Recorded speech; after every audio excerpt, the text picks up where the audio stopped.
오늘 하나님께서 우리에게 주신 말씀은 구약성경 민수기 3장 44절에서 51절까지 말씀입니다.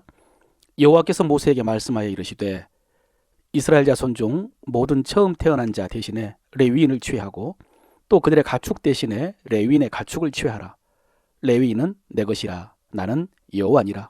이스라엘 자손의 처음 태어난 자가 레위인보다 273명이 더 많은즉 속전으로 한 사람의 5세겔씩 받되 성소의 세겔로 받으라. 한 세겔은 20게라니라. 그 더한 자의 속전을 아론과 그의 아들들에게 줄 것이니 모세가 레위인으로 대속한 이외의 사람에게 속전을 받았으니 곧 이스라엘 자손의 처음 태어난 자에게 받은 돈이 성소의 세겔로 1365세겔이라. 모세가 이 속전을 여호와의 말씀대로 아론과 그의 아들들에게 주었으니 여호와께서 모세에게 명령하심과 같았느니라. 아멘. 오늘도 계속해서 레위인에 관한 말씀입니다. 여러분, 민수기 3장에서 하나님께서 레위지파를 계수하라라고 하시면서 가장 많이 반복하신 말씀은 레위인은 내 것이다 라는 말씀입니다. 그래서 하나님께서는 그 레위인을 제사장에게 맡겨서 성막에서 봉사하게 하셨다라고 했습니다. 여러분, 지난번에 레위지파도 이스라엘의 12지파인데 하나님께서는 레위지파를 자기 소유로 삼으셨기 때문에 12지파에 들어가지 않는다고 했죠. 대신에 요셉의 아들인 에브라임과 므낫세가 들어가서 12지파가 유지된다라고 했습니다. 그렇다면 여러분, 하나님께서는 왜 레위지파를 내 것이라고 하셨을까요? 목적은 말씀하셨습니다. 성막에서 봉사하게 하시려고. 그것이 하나님의 목적입니다. 그런데 그 근거가 무엇일까요? 레위지파를 자기 소유로 삼으신 근거가 무엇일까요? 하나님 마음대로? 아닙니다. 그것을 오늘 3장 12절에서 이렇게 말씀하십니다. 보라, 내가 이스라엘 자손 중에서 레위인을 택하여 이스라엘 자손 중에 태를 열어 태어난 모든 자를 대신하게 하였은즉 레위인은 내 것이라. 이해하셨습니까? 레위인을 택하여 이스라엘 자손 중에서 태를 열어 태어난 모든 자를 대신하였다. 여러분, 여기서 태를 열어 태어난 자는 태에서 처음 태어난 사람이란 뜻입니다. 초태생, 장자라고 하죠. 그래서 이 말씀은 초태생 대신 레위인을 내 소유로 삼았다는 말씀입니다. 여러분, 이게 무슨 말씀이죠? 초태생 대신이라니. 짐작 가는 게 있습니까? 13절에 이어서 말씀하십니다. 처음 태어난 자는 다 내 것임은 내가 애굽 땅에서 그 처음 태어난 자를 다 죽이던 날에 이스라엘의 처음 태어난 자는 사람이나 짐승을 다 거룩하게 구별하였음이니 그들은 내 것이 될 것임이니라. 여러분, 하나님께서 말씀하신 초태생은 이스라엘 백성의 출애굽과 관련되어 있습니다.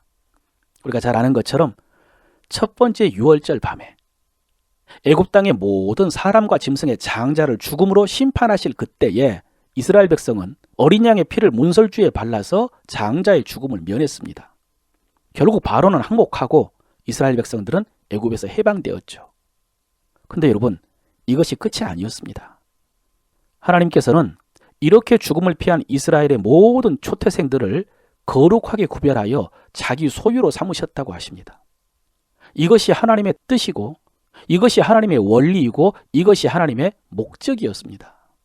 죽음에서 구원받은 모든 이스라엘의 초태생들은 하나님의 소유가 된 것입니다. 여러분은 구약성경에서 처음 거둔 곡식을 하나님께 드리라는 말씀을 많이 들어보셨을 것입니다. 첫 이삭을 하나님께 드리라. 아울러 사람이나 짐승이나 처음 난 것은 하나님께 드리다라는 말씀도 많이 들어보셨을 것입니다. 여러분, 이것은 첫 열매가 귀하기 때문에 하나님께 드리라는 것이고요. 또 우선순위를 하나님께 두어야 한다는 의미도 있지만 더 중요한 것은 애굽에서 초태생을 심판하실 때에 이스라엘의 초태생을 구원하신 역사와 관련이 있습니다.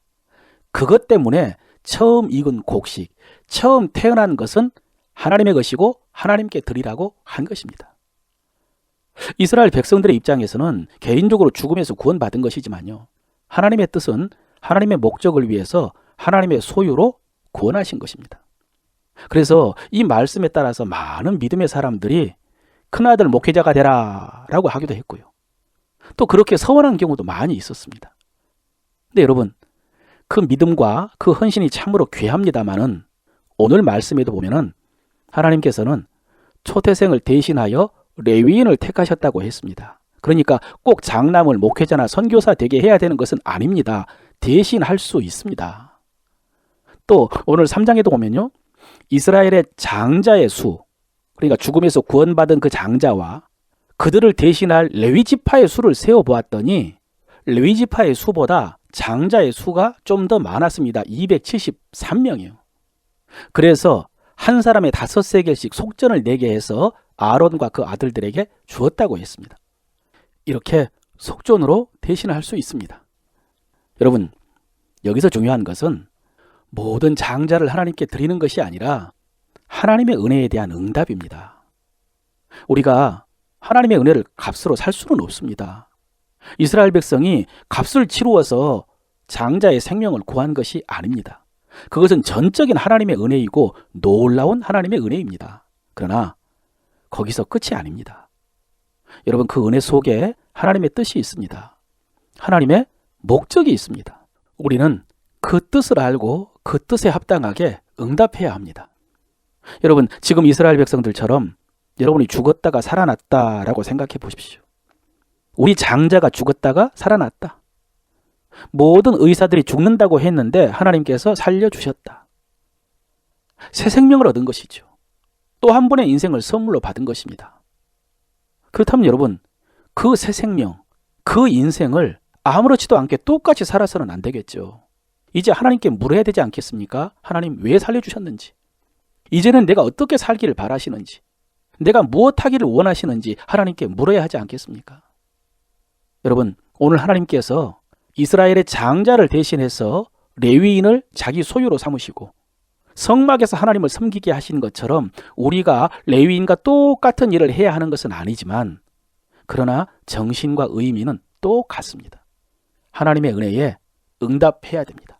그 은혜에 대한 하나님의 목적이 무엇인가 우리는 하나님께 구해야 됩니다. 그래서 제가 마지막으로 성경 구절 몇 구절을 읽어드리겠습니다. 구체적인 적용은 여러분 개인적으로 말씀을 묵상하면서 기도하면서 찾으시고 응답하시기를 바랍니다. 베드로전서 2장 9절인데요. 너희는 택하신 족속이요 왕같은 제사장들이요 거룩한 나라요 그의 소유가 된 백성이니 이는 너희를 어두운 데서 불러내어 그의 기이한 빛에 들어가게 하신 이의 아름다운 덕을 선포하게 하려 하심이라. 아멘. 고린도후서 5장 15절인데요. 그가 모든 사람을 대신하여 죽으심은 살아있는 자들로 하여금 다시는 그들 자신을 위하여 살지 않고 오직 그들을 대신하여 죽었다가 다시 살아나신 이를 위하여 살게 하려 함이라. 아멘. 디도서 2장 14절은 그가 우리를 대신하여 자신을 주심은 모든 불법에서 우리를 속량하시고 우리를 깨끗하게 하사 선한 일을 열심히 하는 자기 백성이 되게 하려 하심이라. 아멘. 모든 말씀이 다 하려 하심이라 라고 하죠. 하나님의 목적이 있습니다. 여러분, 이런 말씀을 묵상하면서 기도할 때 성령께서 구체적으로 생각나게 해주셔서 그 뜻에 순종하면서 하나님의 나라를 세워가는 오늘 하루 되시기를 주의 이름으로 축원합니다.